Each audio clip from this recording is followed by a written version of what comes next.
Chapter 7, Psychological Development in Adolescence. Here are the learning objectives for Chapter 7. Erikson's Psychosocial Theories. So that is how this chapter starts. We have touched on his theory in prior chapters, but basically Erikson's theory places an emphasis on the social environment and personality development. So basically, how does the environment that person is around, how does that contribute to how they develop overall? Because everyone can be born into varying environments, and of course culture and family and even who's in the house or who the caregivers are play a huge role on that person's personality development. So Erikson believed that in order for people to grow, they have to go through crises uh, that they encounter in various stages, and that is basically to help them improve their identity or like search out or find their identity, but that people are able to gain more of that as they grow. So for stage 1 for Erikson, there is basic trust versus basic mistrust. This starts on page 322. So that's infants up to 18 months. And the important event is learning to feed. But basically, infants or babies up to like a year and a half learn to trust or to not trust. So if their basic needs are met through their parents, which would be the ones that are feeding them, or whoever their caregivers are, if it's a grandparent or an adoptive parent, which are still parents, they would feel comfortable. They would know that their needs would be met, and then they would be able to carry that trust and that love into relationships as they're adults. But like if the child was neglected or abused or food was inconsistent or the child starved, then that changes their view of the world already, and it leaves a negative impression on who they could trust or who they can't. So your first loves really are your parents and the environment that you were brought into, or whomever the caregiver is. So stage 2 is anatomy. Oh, sorry, not anatomy.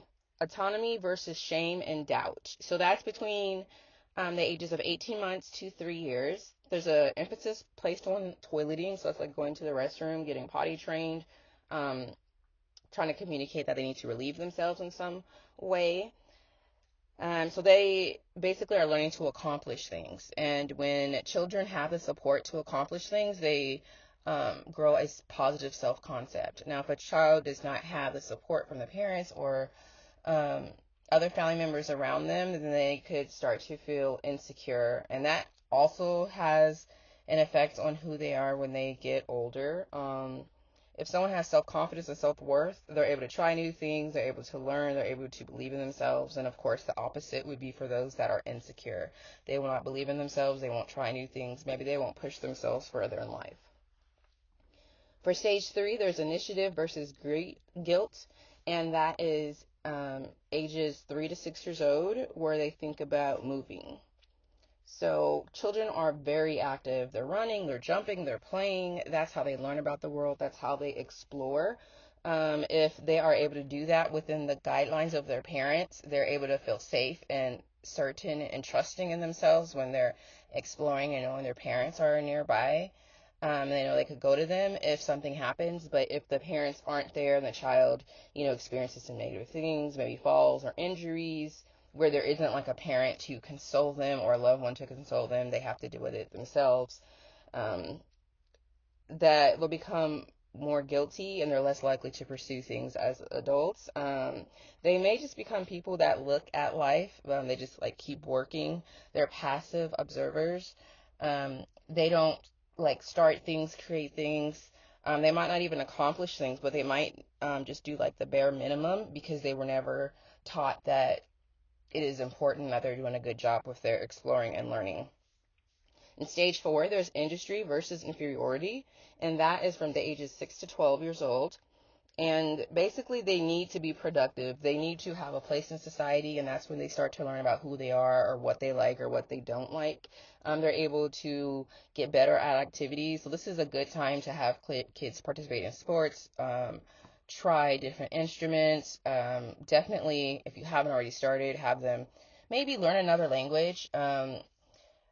one I wish would be in elementary school. Even like the basics would be American Sign Language, so that way other portions of society could be um, communicated with, and also children that are unable to verbally speak, they could communicate with the majority of people.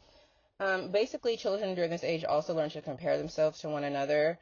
Um, of course, people say comparison stills joy, but it's not just comparing themselves in like a negative way at that time. They're more so seeing if they're doing good, if they're as fast as their friends, if they're as funny as their friends, just trying to look at the world, their peers, their family, and see where they fit in. So that helps them solidify their identity.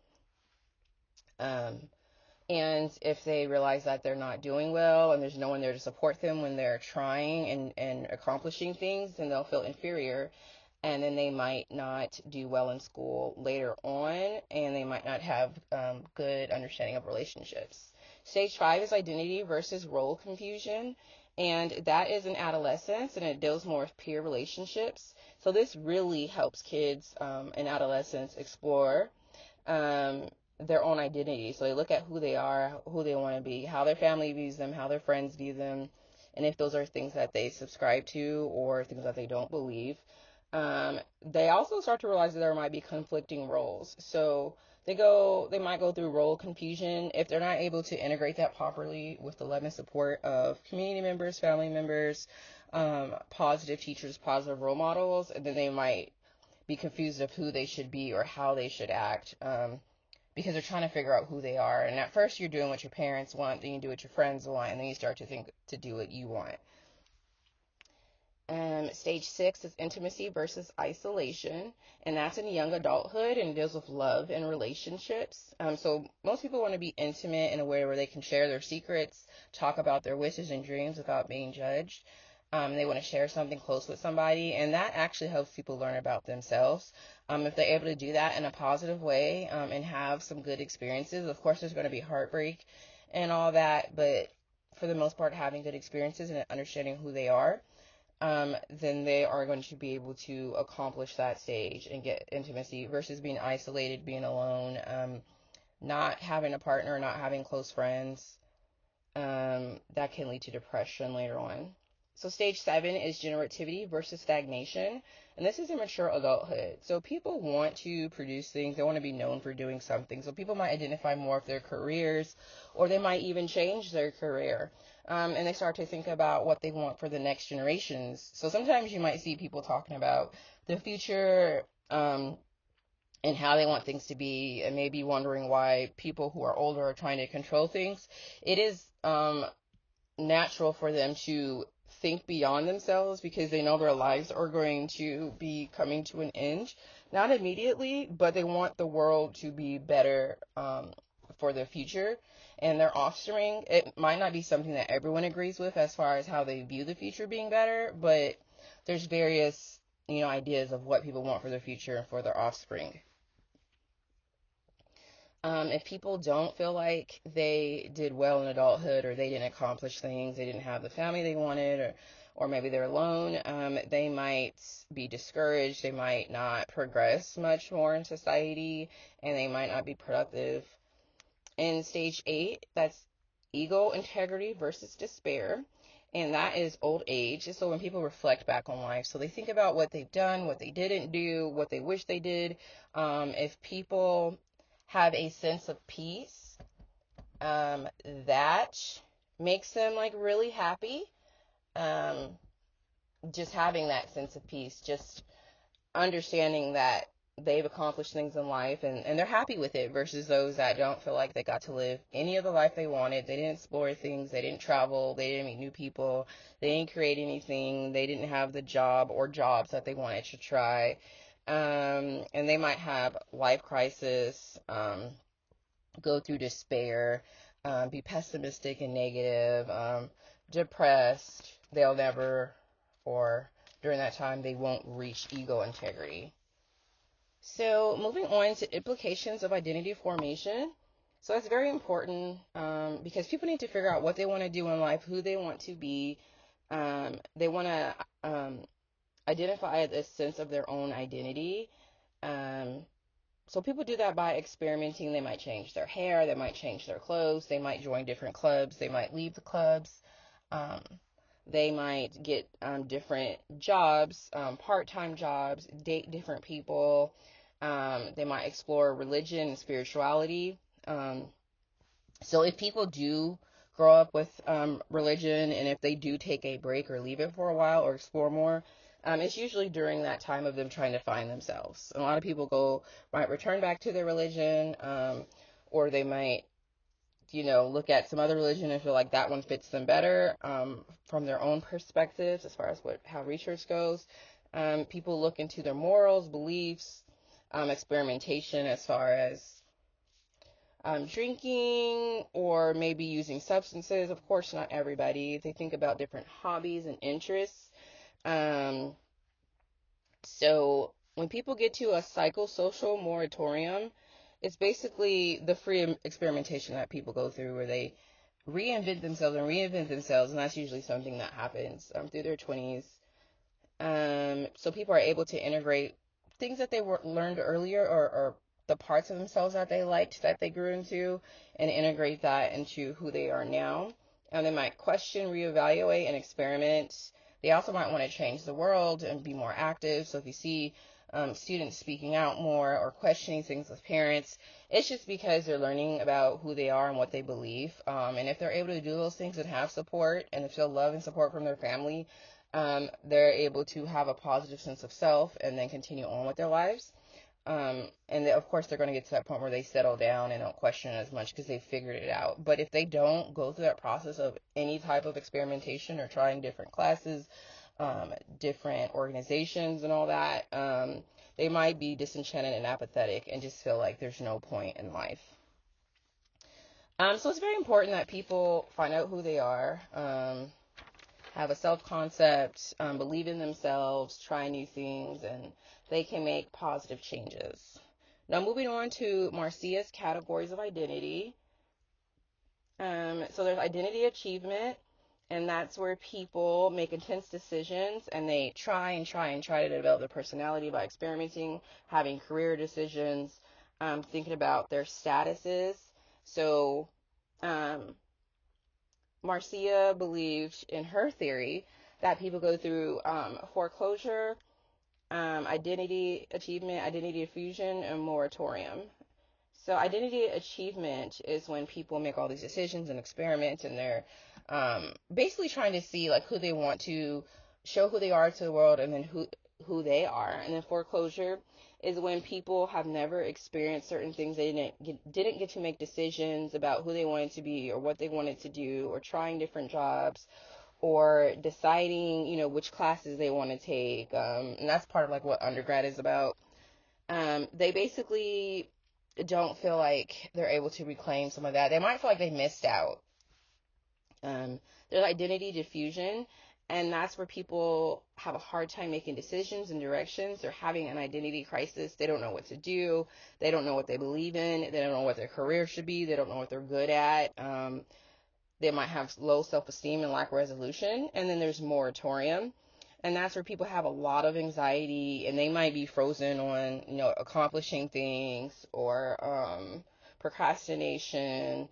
They might not address things that they know need to be changed, or issues, and, they might need help, but they don't know how to reach out for that help properly because they didn't solidify their identity. And moving on to Glashier's theories on identity. So there's success identity versus those who think of themselves as failures. So do they feel loved? Do they feel worth? Do they know at least one other person loves them, and do they love one other person? That is a reason to keep people living. So the experience of love, as you probably heard, love makes the world go round. People need to feel like they're accomplishing things, and if they don't, they might, be mentally ill. They might feel like a failure. They might be delinquent in society, so that could be joining gangs, getting into drugs, just adverse behaviors outside of the norm for society, deviant behavior. They might withdraw and then just be lonely. They might not look at reality the way that most people see it, and that could also contribute to mental disorder, as far as what Glacier believed. And then some people go through identity withdrawals and they ignore reality.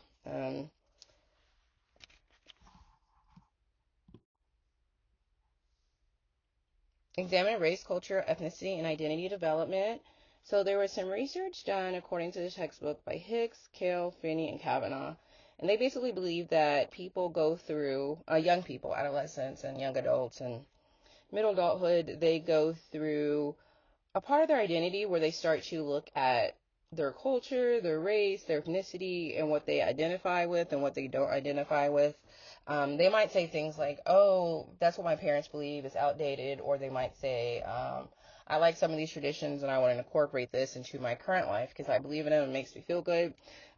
So people start to think about their heritage and wanting to learn more, maybe a language or, certain foods or traditions. And so they will infuse that into their current identity. So a diffused identity is when people have little or no involvement with their ethnic or cultural heritage, and they might just be disinterested for whatever reason. The book goes into foreclosed identity, and they feel like their otherness or their ethnicity is put into the background, and it might be something that's vague that they know is there, but it's not the main thing that they focus on.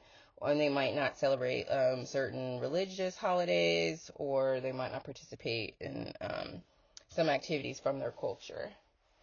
In a moratorium identity, they'll have an active pursuit of that identity and how they want to be and what they believe in, and they just incorporate that into who they are in their everyday lives. So moving on, the book does talk about lesbian and gay adolescents and the things that they go through. Talks about maybe trying to understand who they are, how they present to the world, how they conform to dominant society, what they reject from dominant society, understanding that people who are different could be treated different, and just learning from those experiences, maybe building awareness or connecting on various other things, or having conflicts and confusions. People might go through disconnection, might be psychologically drained. They might look at themselves with more scrutiny, or they might look at their friend group or peer group. They might find ways to have that strengthen who they are and how they present or what they believe. They might also add into the morals. It just depends on the situation, the culture, the person, the dominant culture. So if you want more research on that, it is on page 329, and that ends on 333. Explore moral development. So young people, adolescents, people in general are trying to learn what is right and what is wrong. So they go through a process where they think about that, and they think about their career goals and what they agree with and what they don't agree with. It might be things that they deal with day to day, or it might be things that come up every once in a while. Depends on the person, situation, their identity, the situation that they're in. And then there's Kohlberg's levels of his theories. So we're going to start with level 1, which is the pre-conventional or pre-moral level. And that's basically where before people have developed their own morals and beliefs. So basically they think about themselves and their self-interest, but that's when they're children. So that's why kids are like, oh, this is mine, or I want to do this, and they get upset. It's just that they're unable to see outside themselves for a while. It's not to be selfish or, anything negative. It's just how they learn who they are and what's important, and then they learn also how to balance requests and life and situations with family members, especially siblings help with that. But that could be from the ages 4 to 10, and people start to think about their morals. So it's usually the morals that their parents or their caregivers, their main providers have. And then they learn from those examples. So if the person has a parent that is kind to people and smiles, the child might display that. They have a parent that is maybe abusive or rude, then the kid might display that. Kids are taught morals and values, and they're taught hate also. So it just depends on the situation that they're in. And then level 2, the conventional level. So according to Kohlberg, That would be from like 10 to 13, and that's where people, well, children or adolescents, they have a strong desire to please others and to receive social approval. So people want to be liked, and that starts to show around the ages of 10 to 13 and into the rest of life for the most part. They like to know, what people they are around, are into and what they believe and like what is the norm for the society for their age. What do people care about? They start to respect authority, um, and they like to follow the laws and really do good and be respected, like to be praised by older people for doing well. And then level 3 is the post-conventional level, and that's where they're developing a moral conscience. So that's where they actually start to think about laws and think about situations and see how it reflects on them, reflects on society, reflects on people that they love.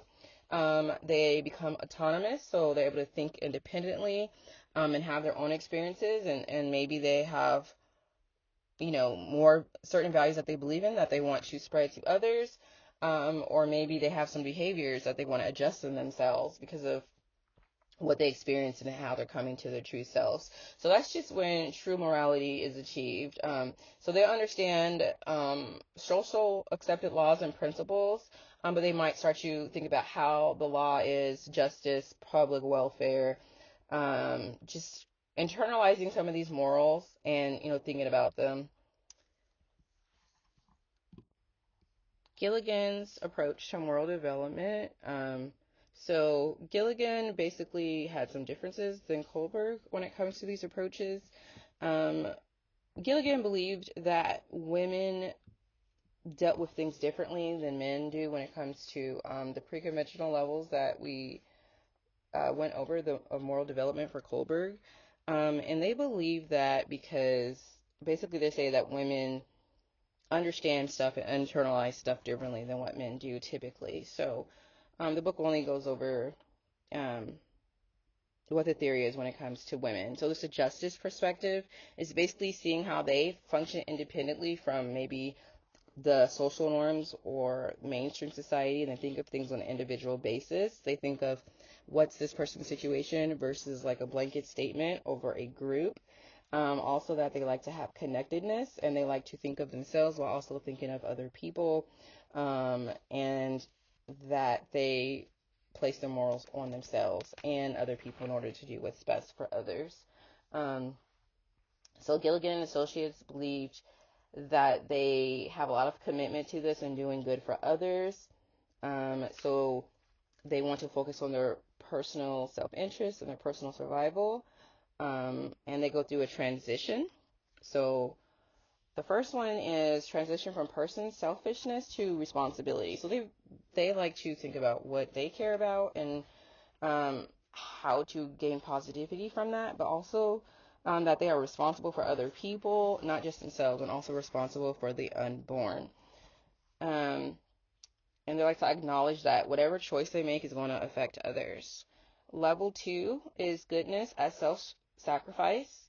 So women are more likely to sacrifice what they might want for the better of society, as long as it benefits more people than just them. They find sacrificing important, and they do care what other, women think at that level. In the next level, transition to from goodness to reality is where women become more objective. So it's not just about the feelings, it's the well-being of everyone that they're thinking about, whether it's a community, a state, a nation. And according to Gilligan, there's also level 3, the morality of nonviolent responsibility. So women think of terms of repercussions and like how their actions or what they want or what they do, how that is going to affect others. They want to make sure things are nonviolent and that people are responsible, accountable, but also is they want everyone to win something. Not that everyone is like number one or the winner, but they want people to benefit from a situation, even if they don't benefit completely. So they want to minimize hurt for others and think about the consequences of what they're proposing or what their beliefs are, what they're placing on other people.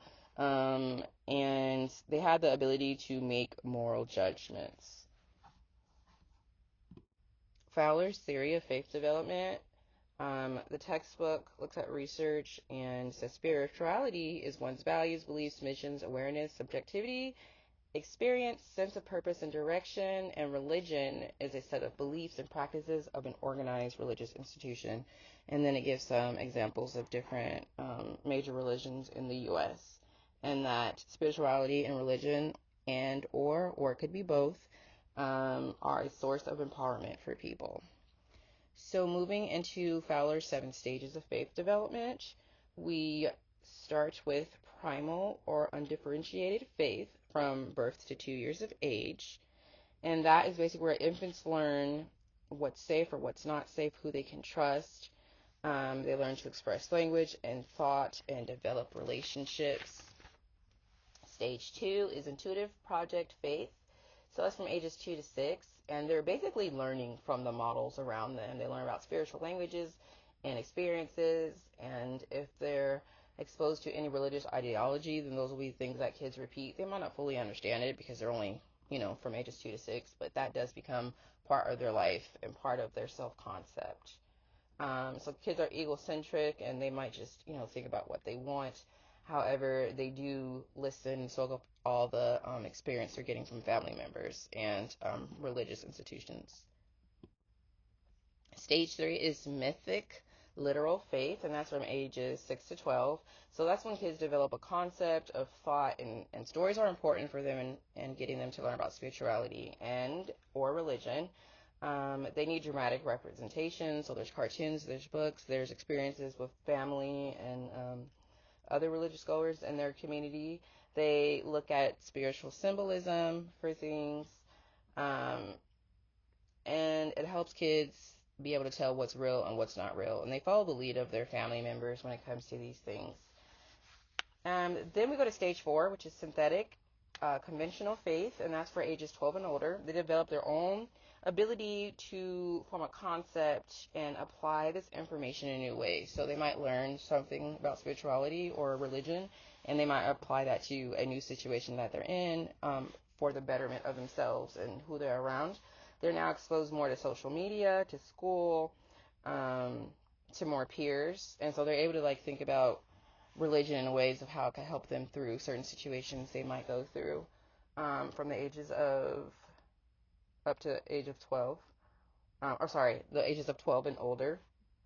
That's also when they're having a huge push in their identity and their own morals.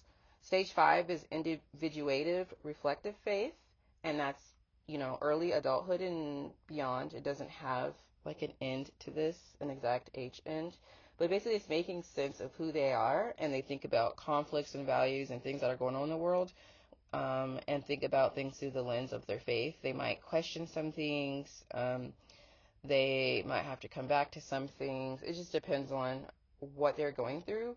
But they try to think of what they believe in, what they accept, what they don't accept, what's okay, what's not okay. So I do a lot of questioning during early adulthood. Stage 6 is conjunctive faith, and that's for midlife and beyond. Basically saying that according to Fowler, only 1/6 of the people that was in this particular study actually would get to conjunctive faith. So this is not something that everyone reaches, according to Fowler. But this it's never before age 30. So it's after someone becomes 30, and then they think about integrating their faith into their lives, into their beliefs, into their morals, into their family system, into their career choices, into their work. So basically solidifying who they are with spirituality and with religion. They have their own beliefs, and they integrate that into what they're dealing with as far as spirituality and even physicality when it comes to their own body and how they care for themselves. They have their own beliefs, and they might also incorporate some traditions into their own.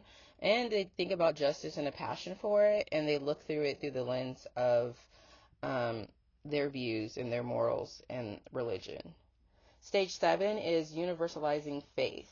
So they stop thinking so much about themselves and what they want, and they start to try to think about how they can incorporate the positives of the morals that they agree with from other people and their beliefs, so they could help others. So think outside themselves, reach outside themselves. They want to bring commitment and justice to others. They want to be selfless and think how can they help people. And in in doing that, they can be an example of their own faith. So people start to be vulnerable, so they might have a testimony or a story that they might tell. They might think of things as a greater good. They want to benefit people. They think about their salvation and other people's existences. And they, they're devoted to a cause, whatever that might be for them. So there is some social work practice that deals with spirituality and religion, and basically just saying that respect what your client is going through as far as the situation goes, and accept their religion and spirituality that they have used as a source of empowerment, source of support for whatever situation they might need as a social worker. So you might just need to connect them to more resources or more people who believe in what they believe, or maybe there are forms of counseling that incorporate their religion into it. And so all of these can be used against serious life events, and a lot of these serious life events could lead to suicide. So these things don't always lead to suicide, but this is where, the thoughts about suicide come up, and that is through adolescence and youth. So the book talks about assertiveness and how that could give people empowerment. Also, as social workers, how assertiveness could help build upon the already there empowerment, and knowing their own rights as far as assertiveness, and knowing others' rights, whether it's verbal assertiveness or nonverbal assertiveness. So it's being straightforward, getting your needs met, but also respecting the other person, and also having your boundaries met. This is training that many healthcare workers can go through, teachers, social workers, people that want to benefit society, also public health workers, but they have different types of trainings that they can put people through in order to help with this. So when it comes to assertiveness, it basically places values on this person's rights and also the rights of others. They want to help with establishing identity and a moral perspective toward what the world is going through and what situations they might be going through. It can be important when working with clients. You can look at your rights and your client's rights. It can help with assessing human behavior, understanding why people do certain things, focus on who's getting their needs met and who isn't during certain situations. Also, who's pushing others and then who's being pushed around. And it can also help social workers help their clients achieve positive changes. Assertive and aggressive communication. So aggressive communication is bold, dominant, it's, chaotic, it's abusive. It just basically, the person believes in what they believe and it takes precedence over other people. It might be them interrupting, it might be them pushing past others. They might devalue what others think or believe. So it could be demanding and annoying. So those that are non-assertive are the opposite of aggressive. They don't think much of themselves. They don't have a good positive self-value or self-worth or self-efficacy. So they devalue what they think and they place more emphasis on the other person and listen to them. They might not speak up in situations and they might not know how to advocate for themselves. So there are various situations that the book talks about when it comes to being assertive. Like practice examples to help people learn what being assertive is and how to help them. And that starts on page 345, and then it ends on 346. As we mentioned before, those who learn assertiveness are able to gain more control over themselves, over the relationships with others. It helps dissuade them from being uncomfortable and avoidance. Also going to help them deal with hostile interactions and basically help them be self-assured, alleviates tension and stress, physically and spiritually. So is assertiveness training that can be in schools, it can be with social work, it can be held in churches, but there are 13 steps for this, and those are on page 346 to 347. Suicide is the deep dive that this chapter goes into. It talks about the incidence of suicide, so basically how many people commit suicide and what ages, the demographics that commit suicide. The textbook gives information from the CDC that lists Native Americans and Alaskan Natives, and white adolescents as dealing with high attempts of suicide. Um, So a lot of things as far as negativity, suicidal thoughts, suicidal ideations, attempts at suicide, or completion of a suicide could be from stress, family issues, psychological variables such as depression. They might have to deal with current social and economic conditions, pressure to succeed, extreme bullying, being worried. They might not fit in. They might not understand their sexuality. They might face rejection. They might not feel like they have power. Other situations could be unwanted pregnancy or fear of an unwanted pregnancy, loss as far as death, divorce, family location, national disasters, declining grades, issues with their peers, being isolated, being dumped, stress from overachieving and the pressure from that. Continuing the causes of suicide, it could be issues at the home as far as family infighting, substance abuse from the parents, parental mental health issues, physical or sexual abuse from the parents, isolation, dealing with different forms of abuse or neglect, low self-esteem, people who don't feel internally good or strong, people who cave to pressure, they feel helpless or hopeless. They might not have the opportunity to make decisions in situations with support from their family. Um, they might feel rejected by society, so they might be impulsive, confused, be isolated, and have feelings of despair. There might be changes in their social values, peer pressure, and many events that they experience that others might find typical or something that they can get through because of the support and morals and who they have to support them, versus others it might become a crisis. So the book does go into research done on lesbian and gay adolescents when it comes to suicide, how they might deal with extensive bullying. They are vulnerable. Adolescence just makes people vulnerable as it is, due to the hormones and many emotions. They might have issues with coming out or how they display their sexuality or who they tell. They might deal with harassment. They might have issues with identifying or issues with religion. So basically, those who say they're going to commit suicide should be paid attention to. There are symptoms you should look into, um, and there are assessments that can be used, such as a sad person scale. So among adolescents, so females are more likely to try and kill themselves. However, males are more likely to succeed, and they usually use something that's more dangerous or more serious, such as firearms, hangings.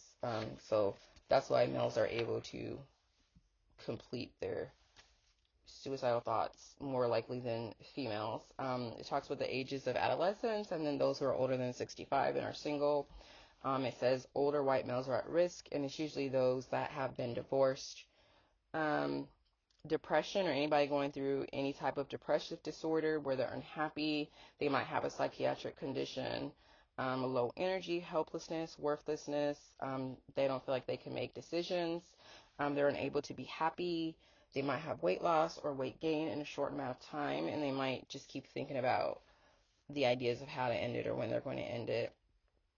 Those that have had previous attempts, those that use drugs or abuse alcohol, those that aren't able to think rationally. So it could include mental illness, some type of psychosis, hallucinations, delusions, confusion, anxiety, impulsivity, and any other individual risk factor.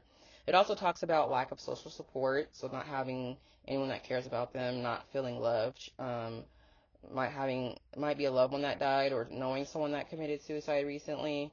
Um, if someone has an organized plan, it's more dangerous at that time because they've been thinking about it for a while, so they might actually go through with it.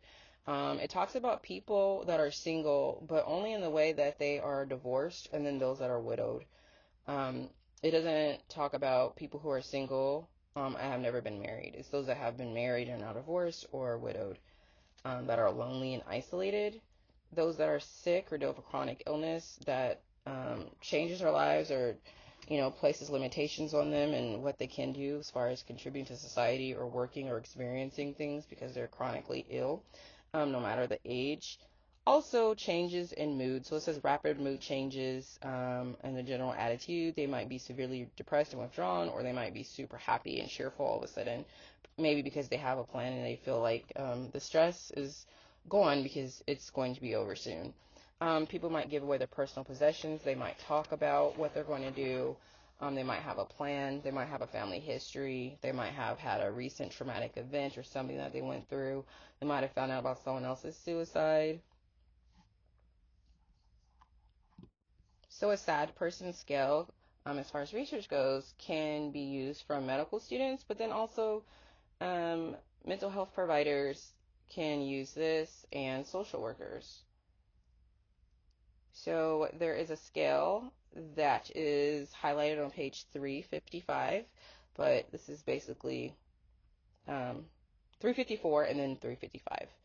Um, so depending on what or how someone scores, depends if you're going to send them home, have a follow-up, if they need hospitalization, if they need hospitalization right then, and then follow-up arrangements for afterwards, or if they have to be committed. The higher the number, the basically more at risk a person is, and basically saying that they think they're going to do it. The sad person scale wants things to be looked at as far as it goes: sex, age, depression, previous attempt, ethanol abuse, rational thinking loss, social supports lacking, organized plan, no spouse, and sickness. So that's what the sad persons stands for. This is the actual sad person scale spelled out. So you can pause that, take a look at it. Um, it was suggested in 1983 and it's still used today. Of course, there's other ways to help assess someone, that's could be considered more updated, but this is a scale that takes a lot of things into account. There are some specific spotlights on diversity in this chapter, like the textbook also goes on adolescent Hispanic females. If you're interested in that, that's on page 354. So the book kind of gives some examples if you want to look more into depth of a certain group, but it doesn't, explain every group in the U.S. Guidelines for helping suicidal people would be addressing the immediate crisis, addressing the other issues that the person is going through, but that could be part two of it. But you want to help the person decrease their stress, and that might involve longer term treatment or longer term forms of support. So when reacting to suicide, it's important to remain calm and objective. Someone needs help, and it's important to get them the help that they need. Um, it's also important to see if they have a specific plan already for their suicide attempt or ideation. So be supportive, connect with them if you can. Be available for comfort. Be thoughtful. Be warm. It's good to give eye contact and show that you care and that you want to communicate with this person and see if there's something you could do to help them, not end their own lives.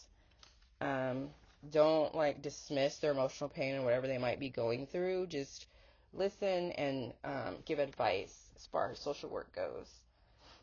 So identify the immediate problem. You want to know exactly what is the issue the person is dealing with that makes them feel like this is where they are right now. Like what is also causing more of the stress that has brought them to this place as far as their mentality. So kind of like, what is the straw that broke the camel's back? Why now do they feel this way versus maybe a week ago, if they had issues or stress that they were dealing with continuously?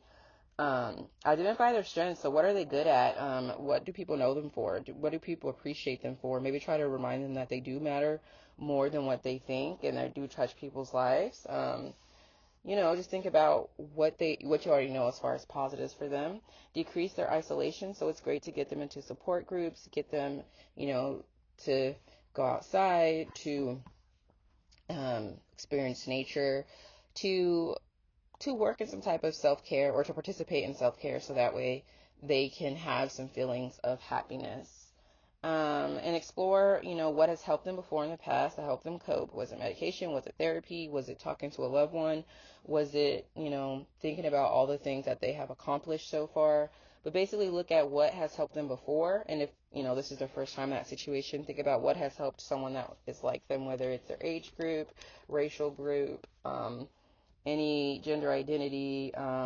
Maybe you could look at people from the Midwest that have dealt with this, but what has worked? What has helped this person or people that have been at their lowest points, so that way they won't end it right then. Try to avoid cliches. So don't just make like blanket statements like there's so much for you to do. You could say, well, you work at the soup kitchen once a week, and people do enjoy actually seeing you and hearing from you there, and just try and connect to them. Examine potential options. So just think about what has been done before. Find information that's been peer reviewed. You can have referrals to hospitals, police, other professionals, medical health professionals, other religions, or other people to basically help. Their faith leader, religious leaders, family members, friends, just people that they can contact that they feel safe around. So also, of course, people can have counseling, therapy, or psychiatry can be great with them. It can make the environment safe. Think about their safety. Think about their plan for future support. Like, what are we going to do once this person gets through this crisis? Think about keeping them from being isolated and see if they need more care, like immediately, by being hospitalized. Make sure that there's sources in the community, or you can advocate that people have ways to get to support and sources in their community. No matter, their income level, or if it's rural or in the city, you want people to be able to get to places that can help them. So task force can be brought in, and a task force is just a group that's there to focus on a certain issue. So you might have a suicide prevention task force for people who are a certain age, or maybe just for everyone in the community, or but basically they have goals that they want to like reach and basically help society. The task force can be disbanded once they feel like they've taken care of the issue, or it might be a long-going thing. But basically you want to give the people who are at risk the tools in order to help themselves. Having crisis telephone lines that people can talk to, having therapists on college campuses or at schools could be recommended, having peer helping programs. So if someone's dealt with suicide, they might be able to help another peer and find reasons to live. Promote it, get people to understand what the signs are, what to do if they know someone who could be suicidal, and just make sure people have a reason to keep going. So there's a lot of things that social workers can do as far as caregivers, teachers, first responders, medical workers. There's a lot that can happen. It could be family members, it could be friends, it could be clergy, it could be their religious leaders, it could be something that helps with their testimony. So just make sure that people have support.